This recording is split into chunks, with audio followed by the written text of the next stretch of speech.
Namaste everyone. Welcome to Lessons with Lakshmi. We are going to discuss a poem, A Legend of Northland by Phoebe Cary today. Let us know a little bit about the poetess Phoebe Cary. She was an American poetess and the younger sister of poetess Alice Cary. She was born in Mount Healthy, Ohio, near Cincinnati. The sisters co-published poems in 1849 and then each went on to publish volumes of their own. Phoebe published 2 volumes of exclusively her own poetry, poems and parodies, and poems of faith, hope and love. She died of hepatitis on July 31st, 1871. I am planning to make 2 parts of this poem. In the first part, I'll be giving explanation of the poem line-wise, and in the second part, I'll discuss about the rhyme scheme, figures of speeches and the question answers. So let us get into the poem. I'll read the stanza and then explain it line by line along with the difficult words. Away, away in the Northland, where the hours of the day are few and the nights are so long in winter that they cannot sleep them through. Now he is saying away, away means far away land, in the Northland. Now here Northland can be any place around this North Pole. Okay, here we have a map here. Around North Pole there are many other countries. So it can be any place around the North Pole is told as a Northland. Where the hours of the day are few, that means the sunlight this place receives is very less. So daytime is smaller when you compare to the night time. Night time is longer. In winter, this daytime is very short. Okay, that is why here the poetess is saying where the hours of the day are few, daytime is less. And the nights are so long in winter that they cannot sleep them through. They are the people of the Northland. Whoever people who are living in the Northland, she is talking about them. They are not able to sleep throughout the night because the night is so long.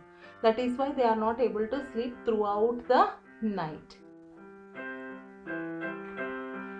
Where they harness the swift reindeer to the sledges when it snows, and the children look like bear cubs in their funny furry clothes. Now where they harness, they means again the people. Harness means to tie. Harness the swift. Swift means quick, fast. Reindeer you can see in the picture, that is a reindeer.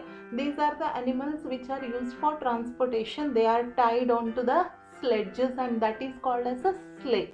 Okay, sledge is to the sledge means that vehicle to which they are tied to is called as a sledge. When it snows, the way of transportation for them. Now when we see a sleigh, we remember Christmas and Santa coming in that sleigh. Okay, so when we look at the picture, we remember that. So here this is a place full of snow. In order to go from one place to another, they use this sleigh and sledges along with the reindeers, and the children look like bear cubs in their funny furry clothes. Now children are bundled in the woolen clothes and they look like a bear, small bear cub. Bear cubs means small bears. Okay, the children are bundled in so much fur, so much woolen that they look like a furry bear cubs. They tell them a curious story. I don't believe it is true, and yet you may learn a lesson if I tell the tale to you. They tell them, again the people over there in the Northland, they tell a curious story, an interesting story over there. I don't believe it's true. The poetess is saying, I don't myself believe that it is true. Whatever story they are saying, I don't believe it is true, but yet you may learn a lesson. Means when you when you listen to the story, you can learn something from that story. You will get some what do you say, like we will learn something from the story if I tell the tale means again the story. If I tell the story to you, you will learn something from the story. Once when the good Saint Peter lived in the world below and walked about it preaching just as he did, She is talking about here Saint Peter. Who is Saint Peter? Now Saint Peter was one of the disciple of Jesus Christ. Okay, Jesus Christ had 12 disciples, and Saint Peter was one of the disciple, and he is also the guardian of the heavenly gates. Now when we die and go to heaven or not, if we go to that gates, he is the person who decides if we can enter the heaven or not, if we are fortunate enough to enter the heaven or not. So he is also the guardian of the heavenly gates. Okay, when he was in the world, that means in the world below. What is the world below? Earth. On earth, when he was on earth, he used to walk about it. He used to walk about in the earth and preaching. Preaching means giving religious lectures, preaching about Jesus Christ, telling about the greatness of Jesus. Okay, so about the Christianity, he will be talking about Christianity, and he spreads the word of Jesus Christ among the worldly people. So just as he did, normally what he does, that is what he does. He preaches around the world. When he was on earth, he preaches around the world. He came to the door of a cottage in traveling round the earth, where a little woman was making cakes and baking them on the hearth. Now he came to the door of a cottage. When he was preaching and walking about the world in the Northland, he came to a door of a cottage. Cottage means a small hut. In traveling round the world, when did he come? When he was traveling around the earth, he reached the place in the Northland at a door of a cottage. In that small hut, who was there? A little woman was making cakes. What was she doing? There was a little woman who was making cakes. Now cakes, maybe he is not talking about the regular cakes you and I know, like a cake, a spongy cake with a frosting and all. Okay, so they might be talking about any flat bread or anything basic. Okay, now here, and baking them on the hearth. Hearth means the stone oven. Okay, this is the hearth. In that she was making, you can see the fireplace where we do cooking is called as a hearth. Here it is a fire oven, old style stone oven or a brick oven. It can be called as a hearth. Now here she was baking cakes in that hearth. And being faint with fasting, for the day was almost done, he asked her from her store of cakes to give him a single one. And being faint, faint means weak. Okay, weak with fasting. He hadn't had anything to eat. He was fasting, means not breaking the fast. Hadn't broken the fast. That means he did not have anything to eat until now, for the day was almost done, means the day has passed off. That means the day has ended and the night is going to come up. The whole day he hadn't had anything to eat and he was feeling weak from not having anything to eat. He asked her from her store of cakes to give him a single one. Store of cakes means she has already made a lot of cakes and she has it shelved. Now he looked at her and he asked her to give him one cake from lots of cakes she had. Okay, single one means one cake he was asking her. Single is one. So she made a very little cake, but as it lay baking, she looked at it and thought it seemed too large to give away. Now, so she made a very little cake. Instead of giving one of the cake from whatever she had, what did she do? She was making a very small cake. She went ahead and started making then. And as it lay baking, now when it was baking, when it started baking, now you know the dough, when it starts baking, it will enlarge, it will expand. She looked at it. Now when it was baking, she looked at the cake and thought it seemed too large to give away. In order to give away in charity, in order to give away simply, okay, without any money, and she thought it is a very big cake to give away. That means she was very, very stingy little. Therefore, she needed another and still a smaller one. But it looked, when she turned it over, as large as the first had done. Therefore, because this cake which she had made, which was also a little cake, was looking so bigger to give away. So what did she do? She needed another. She took another dough which was smaller than the first one. She took a little dough and started making a cake. But it looked, when turned it over, now when it was baking, again when she was turning it during baking, it was looking as large as the first cake. Now this was also looked too large for her to give away. Then she took a tiny scrap of dough. Dough means the cake mix. Okay, the dough which is not baked. You can see in the picture, that is the dough. And rolled it flat and baked it thin as a wafer, but she couldn't part with that. Then what did she do? She took a very little scrap, means very tiny, very small. Tiny means very small. Scrap means piece. An unwanted piece is called as a scrap. A small piece of dough she took and rolled it flat. And the same dough she rolled it so thin and flat like a wafer, like a the potato chips, they are called as the wafers. They are so thin. So what did she do? She rolled the dough into very thin flat cake. Okay, then she couldn't part with that too. After baking it, she was not able to give it to Saint Peter. She was so greedy and so stingy that she was not able to give even this wafer which she has done, even this cake she had baked, to Saint Peter.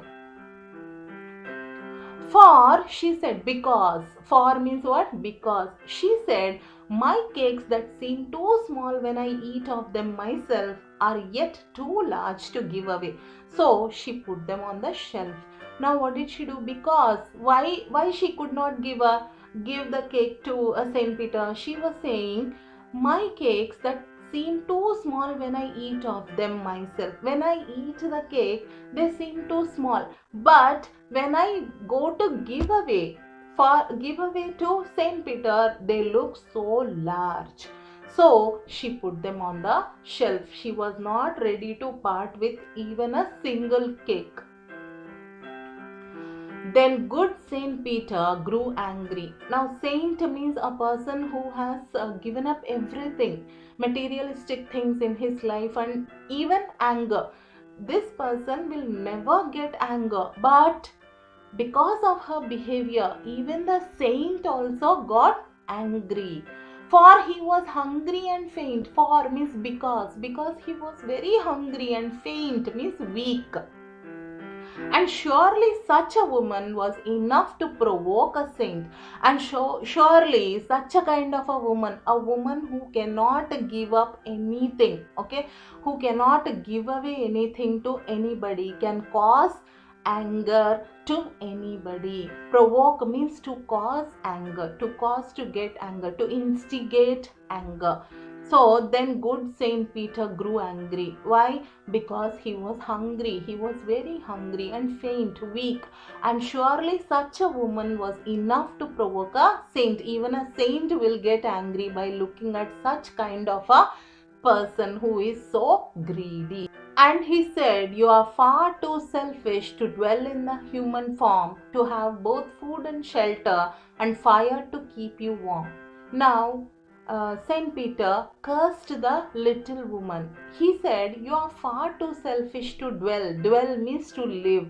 You are too selfish a person to live as a human being. You had both food and shelter. When you had abundance of food, you had too many cakes, but you were not ready to spare me one. You were not ready to give me one, another human being who is in need.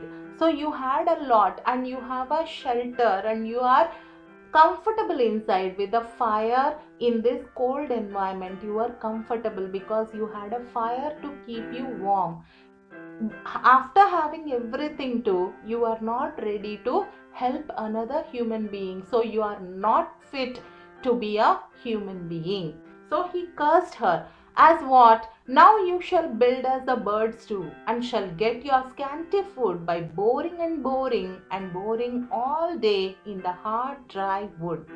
Now he cursed her to become a bird. He said, you will build now like a birds do. How the birds small, they have a very small beak, and they have to collect each and every stick with that small beak. 100 times they have to go and collect. So with that beak they will collect the food also very less. Scanty means very little food they can carry at a time. And how do they collect food? By boring and boring. Boring means to drill a hole in the hard wood and collect food from that. So by boring and boring all day in the hardwood, they have to work very hard. They have to hit the dry wood a lot of times, and then they collect a small amount of food to eat. So he is saying you are cursed to change into a bird. Then up she went through the chimney, never speaking a word, and out of the top flew a woodpecker, for she was changed to a bird. Now, as soon as Saint Peter cursed the woman, she did not get any chance to even speak a single word. Immediately after he cursed, what happened? She flew away. She flew from the chimney of the house. What is a chimney? Chimney is the place from where the smoke escapes from the kitchen. When you cook something, the smoke is escaped from the kitchen through the chimney. You can see in the picture over here, we have put a chimney and the smoke is going off. So from that place, she did not get any chance to even speak. She immediately was changed to a bird because of Saint Peter's curse, and she flew from the chimney and came out of the house as a woodpecker, for because she was changed to a bird immediately. She had a scarlet cap on her head, and that was left the same, but all the rest of her clothes were burned black as a coal in the flame. Now, when she was a little woman, she was wearing a cap which was red in color. Scarlet means red color.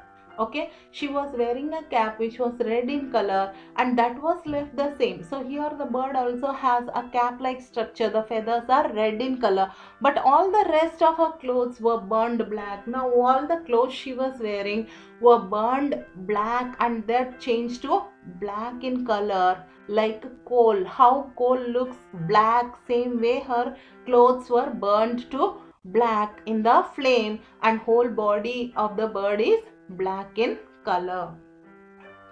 And every country schoolboy has seen her in the wood where she lives in the trees till this very day, boring and boring for food. And every country schoolboy, country means here village schoolboy has seen her in the wood. Wood means forest, where there are dense spread of trees. Okay, where there is densely populated, where the forest is densely populated with trees, the schoolboy has seen this woodpecker in the forest, where she lives in the trees till this very day. Until today, until this very day, she still lives in the forest. Who? The little woman who was cursed to become a woodpecker by Saint Peter. Boring and boring for food. How does she collect her food? By boring, by drilling a hole, by digging a hole in the hard wood looking for food. So this is the end of our poem, A Legend of Northland. I think this is a very sweet poem, and it does give us a what it makes us learn something. What does it give us? That we have to help others always. Always, whatever we can help others, we have to help others. As human beings, we have to show humanity. That is the thing which we learn from this poem. So thank you for listening to my explanation. In my next video, please look forward to the grammar part of the poem. Have a